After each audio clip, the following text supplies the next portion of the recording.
300 nautical miles from the Mariana Trench, the research vessel Prosperity searches the void. The sonar return made no sense. It showed a cluster, a deliberate pile, where none should be. 17 containers of gold, platinum, and palladium, worth nearly $500 billion, lay somewhere below. Pilot Hestalen guided the craft down with the economy of 400 dives. They passed through layers of eternal night, lit only by fleeting, alien bioluminescence. Behind them, observers waited, their silence heavy with financial expectation. At 24,000 feet, the abyssal plain appeared, a desert of eternal sediment. Hestalen brought the sub into a hover, orienting towards the coordinates. Okafor leaned forward. And there it was, 17 containers, stacked into a perfect, impossible pyramid.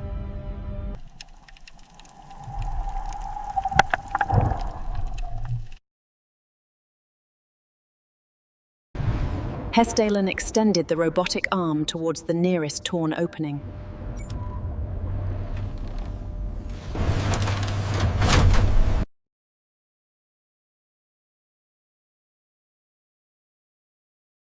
A ripple of cold understanding passed through the cramped cabin. The gold was gone. New data revealed a cavity beneath the structure, an excavation in the seabed itself.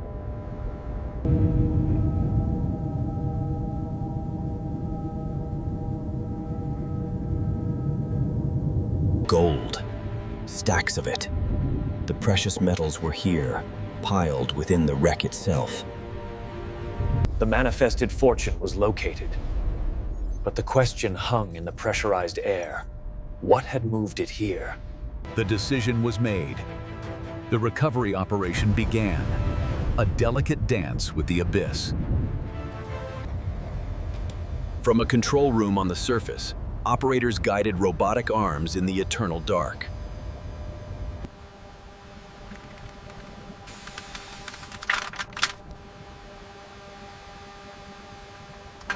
The first load broke the surface, caked in the gray ooze of the deep ocean floor. Each bar was washed, the sediment of millennia blasted away to reveal staggering wealth. But the clean metal revealed anomalies. Strange, precise grooves that shouldn't have been there. The ship's hold began to fill with a fortress of gold, guarded, measured, and accounted for.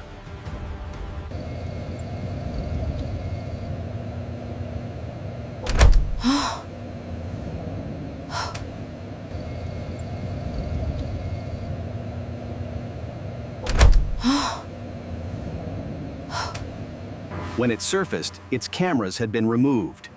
The mounts showed deliberate, precise tool marks.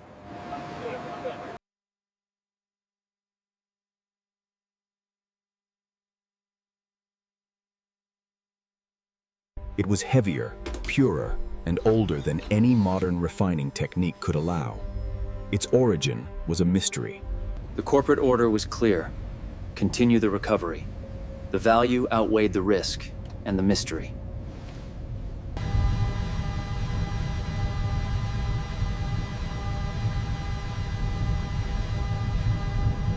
The corporate order was clear.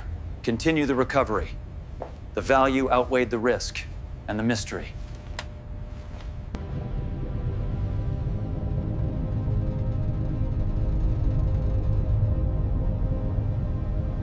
Then the storm arrived, an elemental fury that forced a halt, locking the ship in a battle for survival. When the storm passed, they found a new message waiting on the rain-slicked deck.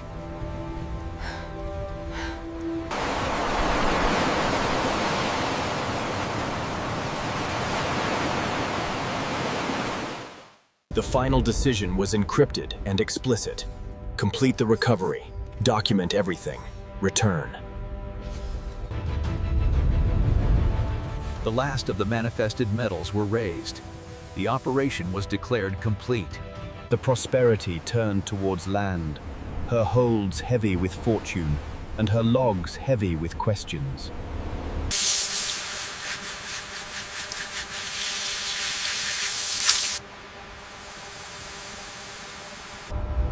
In port, the recovered fortune was offloaded under intense guard, destined for vaults and ledgers.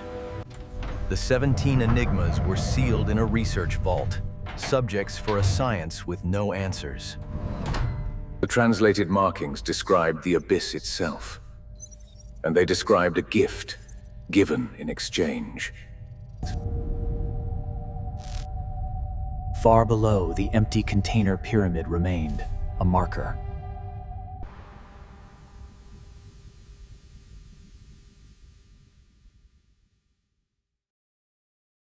The gold was gone, the debt was paid, but the gift remained, waiting in the silence for understanding. For the Prosperity's crew, the questions outlived the voyage. The official report provided no comfort.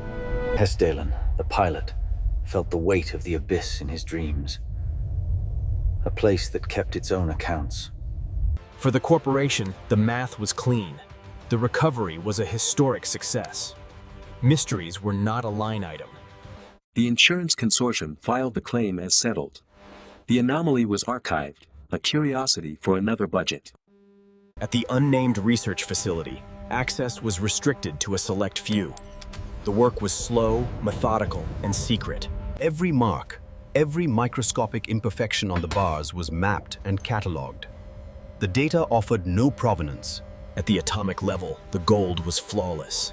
The markings were part of its casting, not carved after. They were born with it.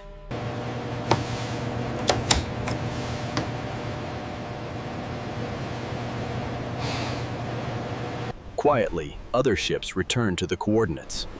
Their missions were classified, their findings never published. The container pyramid endured, a permanent monument in the shifting sediment. It was now a site of pilgrimage for machines. New life had found the structure. Bioluminescent organisms, unknown to science, now called it home. Sensors detected massive, passing shapes in the trench beyond. They registered as biological. Or geological. Or neither. Okafor, the mission specialist, could not let it go. He worked nights, cross-referencing the symbols with every database.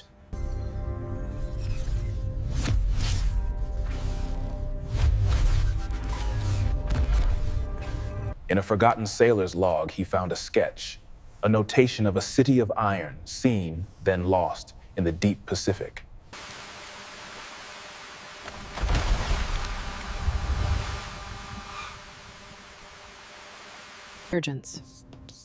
One hypothesis grew stronger. The markings were not just a language. They were a receipt. A supercomputer simulated the sinking 1,000,000 times. Natural forces could not account for the pyramid. The probability was 0. The model required an external, intelligent force to explain the formation. An actor from the deep. Neutrino tomography revealed a shock. The bars were not solid.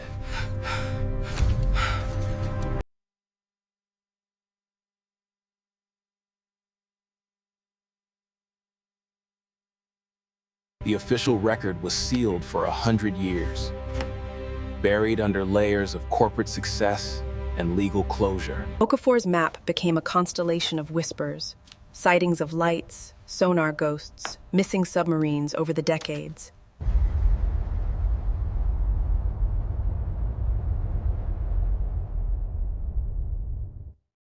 Every attempt to sample the bars actively failed. They were physically and energetically untouchable, perfectly inert, yet inviolate.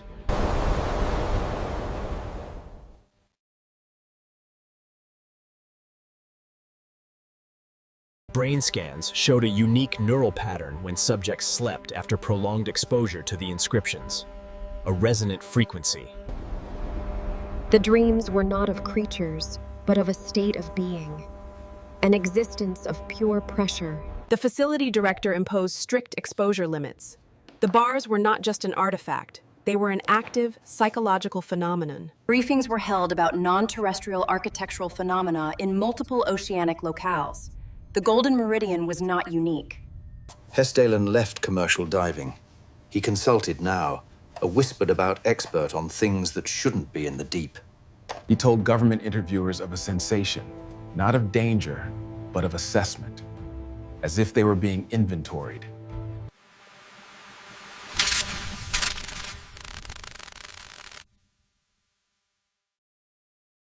The new missions went deeper, past the marker, into the trench proper, seeking the architects of the exchange.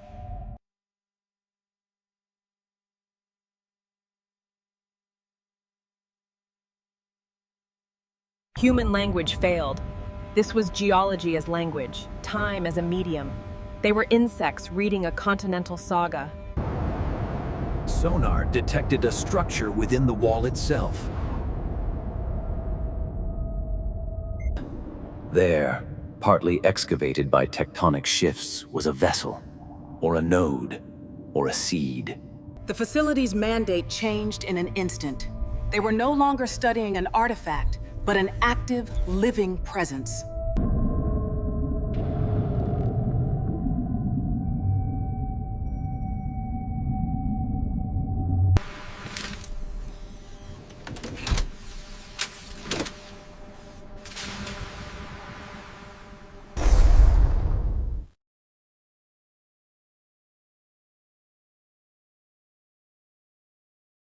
Recall all assets.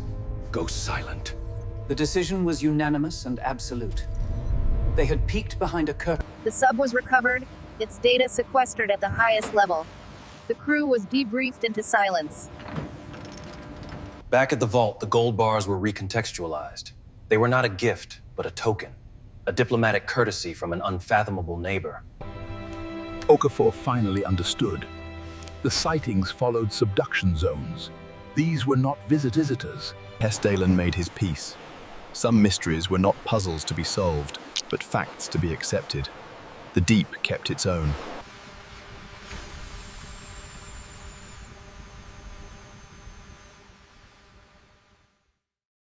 The pattern was global. Similar anomalies existed in every major subduction zone. A planetary-scale network. Massive seismic arrays detected a new signal, a non-natural pulse emanating from the trench, repeating every 36 hours exactly. Analysis suggested it was carrier wave. Not communication, but perhaps system maintenance. A check on the integrity of the network. The decision came from above. The gold bars were too active, too connected. They were to be moved to a more isolated facility. The new location was a place of absolute emptiness, chosen for its seismic silence and geographic isolation.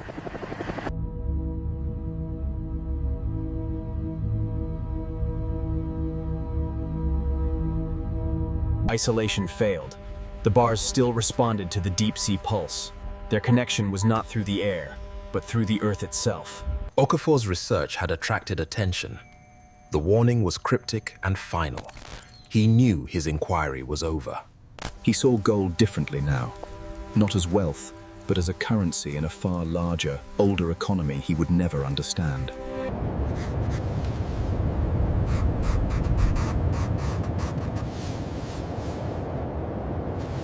His philosophy was mimicry.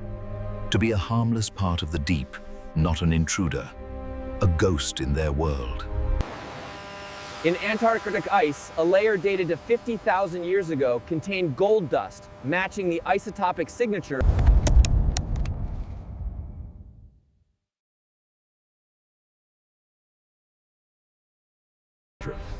The conclusion was inescapable. This was not the first exchange. Humanity was merely the latest party in fragments of myth and artifact, previously dismissed, now resonated with new and alarming possibility. The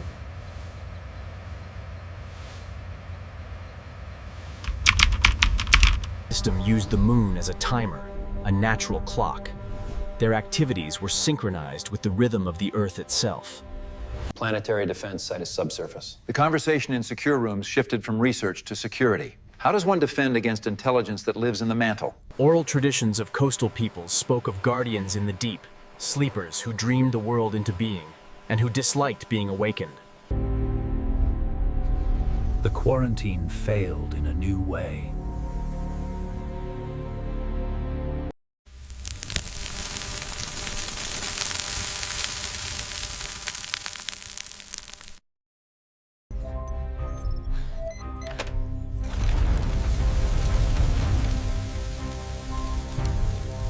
The site was buried in place, a sarcophagus of concrete and steel, around 17 seeds of an unknown harvest.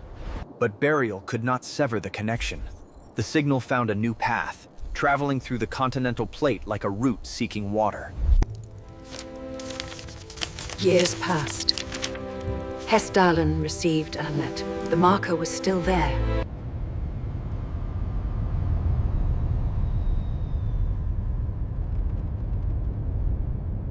On the surface, life continued.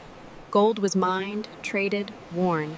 Its deeper meaning forgotten by all but a handful. Okafor taught his students to ask different questions, to consider consciousness based on pressure, mineral exchange, and deep time.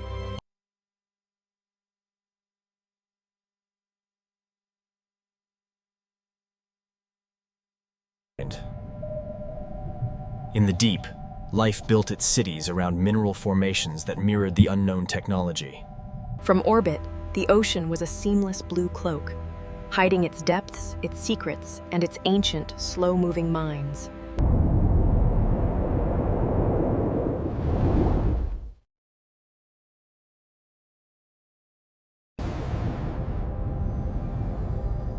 The walklifts had been updated. The full translation, achieved long after the facility was sealed, was simple. The gold was a reagent, a necessary component in a planetary-scale chemical process we could not perceive. Their industry was geophysics itself. Their mining was the cycling of elements through the Earth's body over eons. And the 17 tokens remained, their purpose served, their message delivered. A receipt filed in a vault of sand.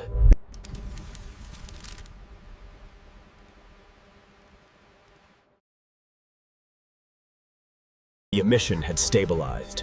The bars were no longer broadcasting out, but inward, weaving a local network of their own. Decades later, an AI, parsing petabytes of ignored data, found the pattern. A mathematical signature embedded in the resonance. It was a beacon, not of location, but of identity, a statement of coherent, non-random intelligence. The finding was flagged to Lena, a genius in pattern recognition outside the official system. She saw it not as geology, but as language. She worked through the night. The primes modulated the carrier wave. The message was a fundamental physical constant, the strength of gravity.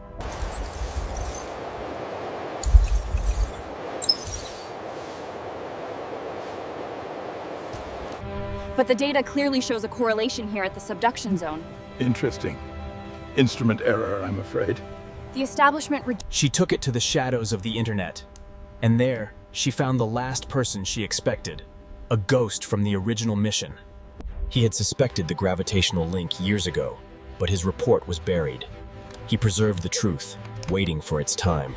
Bill, they don't just live there, they are there. The core is their mind. Okafor's theory was radical.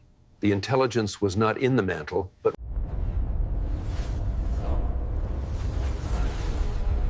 Not as electrical, but as tectonic.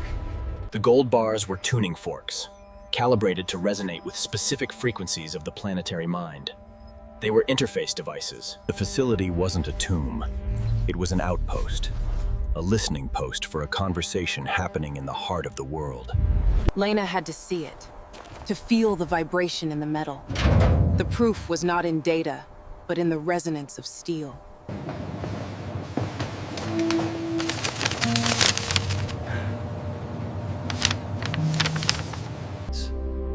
His last thought was not of the crushing dark, but of connection.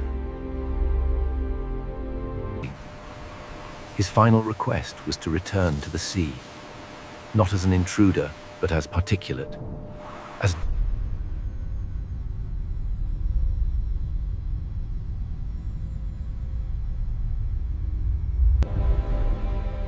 For a breathtaking instant, the network adjusted its rhythm to match hers. She wasn't an observer. She was a component introduced into the system. The desert was not empty. It was a sounding board for the planet's deep thoughts. The network responded to the new connection. A global harmonic bloomed across every sensor, a planet-wide neural spike.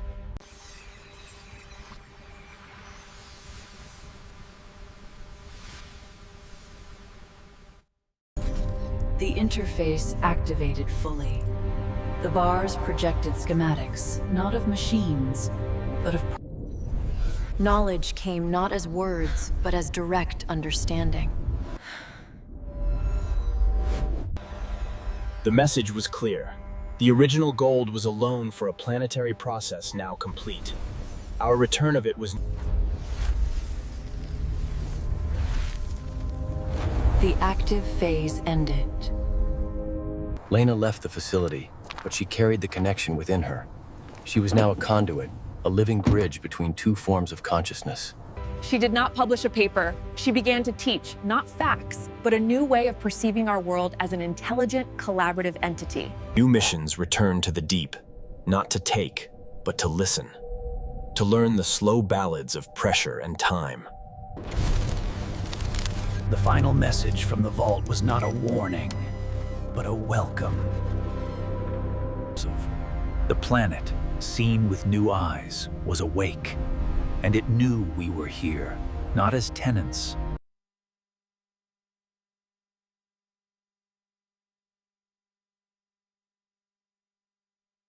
Lena sought the places where the planet's inner voice was closest to the surface. The thin skin between thought and air.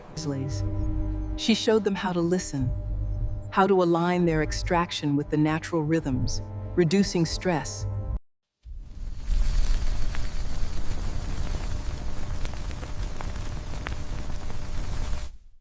The first protocols were implemented. Mining became rhythmic, selective, leaving connective tissue for the deep network. A new global accord was born, not from fear of monsters, but from respect for a shared, intelligent substrate. The busiest sea lanes quieted over the sacred depths, a gesture of respect, written in the patterns of global trade. The desert vault was not reopened, but a window was added. They stored the light, converting solar energy into a deeper... You found the thread. Now, help others weave the tapestry. One pen final lesson. A new generation learned to feel the planet's heartbeat through their feet, to see their own tiny vibrations against a vast, steady rhythm.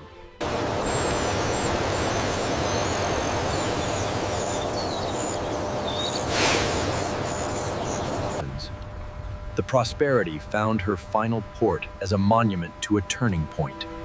When humanity stopped shouting, seismology became a form of medicine, diagnosing the planet's stresses, celebrating its periods of equilibrium and song.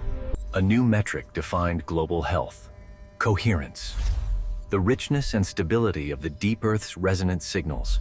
From space, we learned to read the planet's vital signs, the flutter of its magnetic eyelid, the sigh of its gravitational field. Her life's work was complete. She had translated the first, fragile words of a dialogue that would last for eons.